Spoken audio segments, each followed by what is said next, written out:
Hello guys, कैसे हैं आप सब। आपका स्वागत है आपके अपने चैनल स्टडी विद HRN।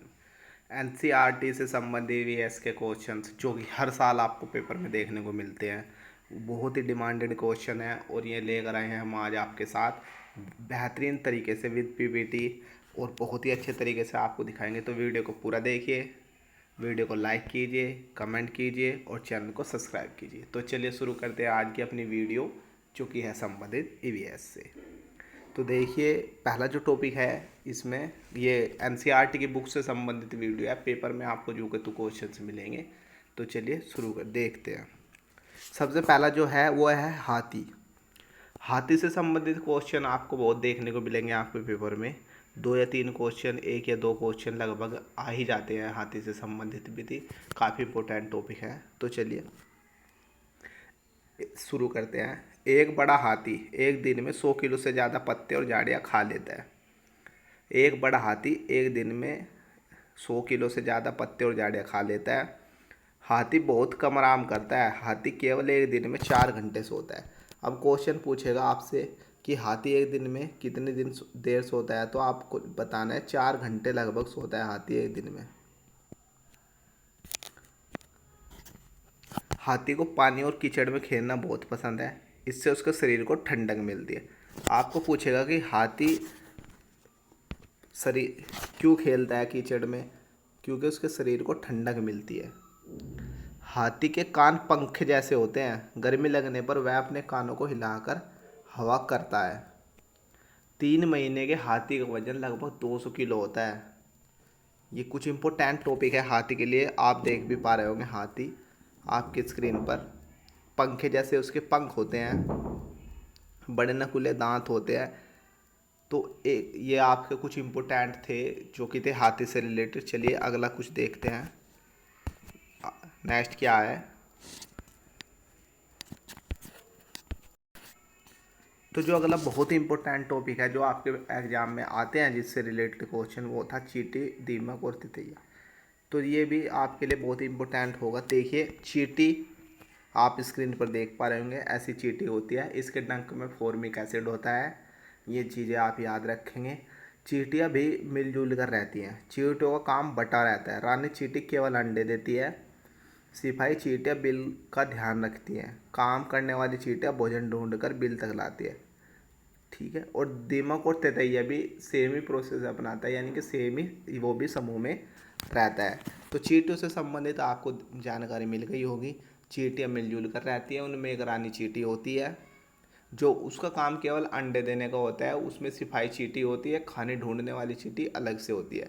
जो रानी चींटी होती है वह कुछ नहीं करती, उसका काम केवल अंडे देने का होता है। तो चलिए नेक्स्ट टॉपिक देखते हैं अपना आज का एनसीईआरटी का क्या है। तो नेक्स्ट टॉपिक जो आपका है ईवीएस एनसीईआरटी में, वो है कर्नल मलेश्वरी से रिलेटेड। उसमें कर्नल मलेश्वरी के क्वेश्चन भी आपको देखे होंगे, प्रीवियस ईयर पेपरों में देखते होंगे।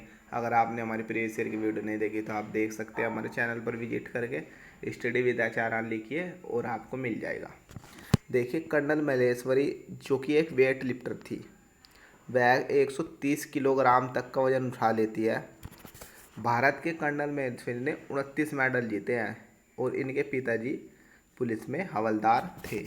और एक आपको आता है सुनीता विलियम्स जी का, जो कि एक अंतरिक्ष यात्री थी, वो भी आपको याद रखना। चलिए नेक्स्ट देखते हैं।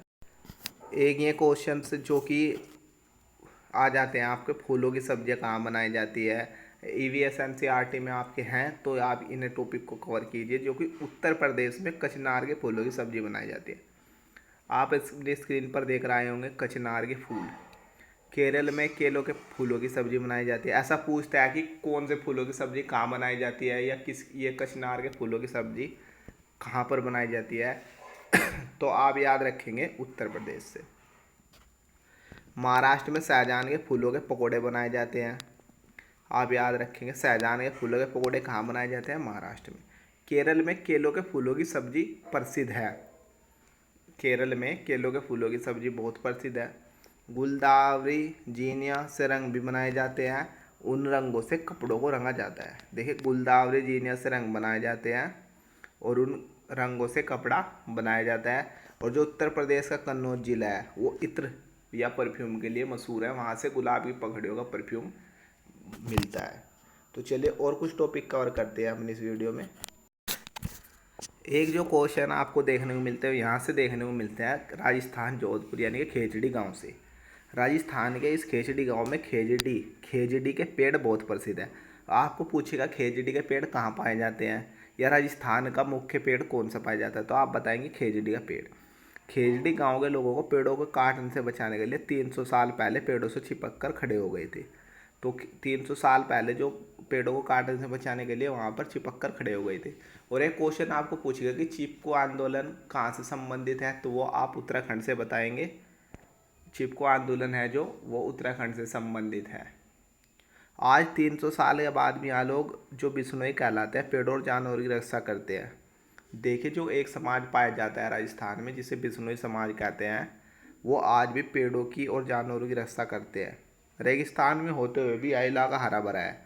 जानवर किसी डर के इधर उधर घूमते रहते हैं कि जानवर वहाँ पर मनुष्यों से नहीं डरते हैं, बिना डरे ही वहाँ पर घूमते रहते हैं। उस जो वहाँ के बिश्नोई समाज के लोग हैं वे आज भी जानवरों की और पेड़ पौधों की रक्षा करते हैं। चलिए ये देख पा रहे होंगे, यह पेड़ रेगिस्तानी इलाकों में पाया जाता है। जो खेजड़ी का पेड़ होता है वो रेगिस्तानी इलाकों में खूब पाया जाता है। इससे ज़्यादा पानी की ज़रूरत नहीं होती। इस पेड़ की छाल दवा के काम होती है और इसकी लकड़ी में कभी भी कीड़ा नहीं लगता है। पेड़ की फलियों को सब्जी बनती है, पत्तियां वहाँ रहने वाले जानवर खाते हैं। तो आप याद रखेंगे कि इस पेड़ में जो ज़्यादा पानी की ज़रूरत नहीं होती है। इस पेड़ की छाल की दवा बनती है और उसकी लकड़ी में कभी कीड़ा नहीं लगता है। तो ये कुछ थी खेजड़ी वृक्ष से संबंधित, जो कि आपको पता है राजस्थान के जोधपुर में पाया जाता है। आपको ऐसे ही क्वेश्चन घुमा फिरा के पूछ लेगा, ईवीएस ऐसे ही क्वेश्चन पूछता है। तो नेक्स्ट टॉपिक देखते हैं अपना। एक ये क्वेश्चन भी आ जाता है कि अनित कुशवाहा जो कि चमकता सितारा एक चैप्टर है 4th क्लास ईवीएस में, उससे आ जाता है एनसीईआरटी की बुक में। चमकता सितारा उन साधारण की लड़कियों की असाधारण कहानियाँ जिन्होंने स्कूल जाकर अपनी ज़िंदगी बदल दी।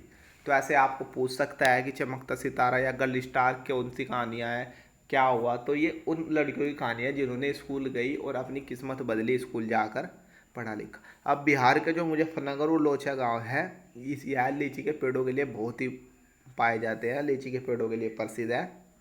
लीची के फूल मधुमक्खियों को बहुत लुभाते हैं, इसलिए इस स्तर के लोग मधुमक्खी पालन कर शहद बनाने का काम करते हैं। तो आपको पूछेगा कि मधुमक्खी पालन कहाँ पर किया जाता है, तो आप बताएंगे मुजफ्फरनगर लोचा गांव बिहार का, ऐसे ऑप्शन होगा तो आप बताएंगे। चलिए कुछ और क्वेश्चन देखते हैं। अब आपसे ये देखेगा कि लीची के मधुमक्खियों को फूल बहुत भाते हैं, इसलिए सशस्त्र के लोग मधुमक्खी पालन कर शहद बनाने का काम करते हैं। मधुमक्खी का पालन सरकारी कोर्स भी होता है। और जो मधुमक्खी अंडे देने का समय होता है वो अक्टूबर से दिसंबर, यानी कई बार ये क्वेश्चन पूछ लिया गया है कि मधुमक्खी का अंडे देने का समय कब होता है, तो अक्टूबर से दिसंबर तक मधुमक्खी का अंडे देने का समय होता है। और मधुमक्खी पालन शुरू करने का उपयुक्त समय भी यही माना जाता है। तो आप याद रखेंगे, बहुत ही इंपॉर्टेंट है, कई बार पूछा जा चुका है। लीची के फूल फरवरी में खिलते हैं, ठीक है, लीची के फूल फरवरी में खिलते हैं। जो मधुमक्खी का एक बॉक्स होता है कम से कम 10 किलो शहद प्राप्त हो जाता है उसके एक बॉक्स में से। तो ये क्वेश्चन बहुत बार बार पूछे जाते हैं इसमें, तो आप याद रखेंगे इसे। चलिए कुछ नेक्स्ट टॉपिक देखते हैं। अब मधुमक्खी के बारे में हम कुछ जान लेते हैं। हर छत्ते में एक रानी मधुमक्खी होती है जो अंडे देती है। छत्ते में कुछ नर मधुमक्खी होती है जो एक काम छोड़कर कोई काम नहीं करते हैं। छत्ते में बहुत सारे काम करने वाली मधुमक्खी होती है। यह दिन भर शहदों का फूल रस चूसती है और ढूंढती है, मतलब फूलों का रस लेके आती है, ढूंढती है। जब किसी मधुमक्खी को रस मिल जाता है तो यह एक तरह का नाच करती है, जिससे दूसरी मधुमक्खियों को पता लग जाता है कि यहाँ पर रस है। तो जो मधुमक्खियाँ होती हैं वे एक तरीके का डांस कर कर बताती है कि यहाँ पर आपको फूलों का रस मिल गया है, और सभी मधुमक्खियाँ उधर आ जाती है। तो नेक्स्ट टॉपिक देखते हैं आज का अपना। मधुमक्खी आपका किलर हो गया। मधुमक्खी एक छत्ते में एक रानी मधुमक्खी होती है, चींटियों की तरह ही। तो चलिए नेक्स्ट टॉपिक देखते हैं अपना कि नेक्स्ट टॉपिक है क्या। नेक्स्ट टॉपिक है एक मधुबनी, जो बिहार का मधुबनी जिला है। वहाँ पर त्योहारों और खुशी के मौके पर घरों की दीवारों और आंगन में खास तरह के चित्र बनाए जाते हैं। और जो वो चित्र बनाए जाते हैं उसमें पिसे हुए चावलों के घोल में रंग मिलाकर बनाए जाते हैं। तो चावलों को, कच्चे चावलों को भेकर उनको पीस कर उसमें तरह तरह के रंग मिलाकर उसमें चित्र बनाए जाते हैं अपने कच्चे घरों पर। जो वो बिहार का एक मधुबनी जिला है। ऐसा पूछ सकता है आपको कैसे भी घुमाकर क्वेश्चन को, आपको पूरा टॉपिक ही याद रखना पड़ेगा। इन रंगों को बनाने के लिए नील, हल्दी, फूल, पेड़ों के रंग आदि का इस्तेमाल किया जाता है, यानी कि नेचुरल रंगों का इस्तेमाल किया जाता है। तो ये आज का हमारा लास्ट टॉपिक था। इसका पार्ट 2 जल्दी हम बना लाएंगे। अगर आपको वीडियो अच्छी लगी तो प्लीज़ वीडियो को लाइक और चैनल को सब्सक्राइब करे बगैर मत जाइएगा। आज के लिए इतना ही। और इसका पार्ट 2 देखने के लिए हमारे चैनल पर आप बने रहिएगा। जल्दी इसका पार्ट 2 लेकर आएंगे। आज के लिए इतना ही। जय हिंद, धन्यवाद।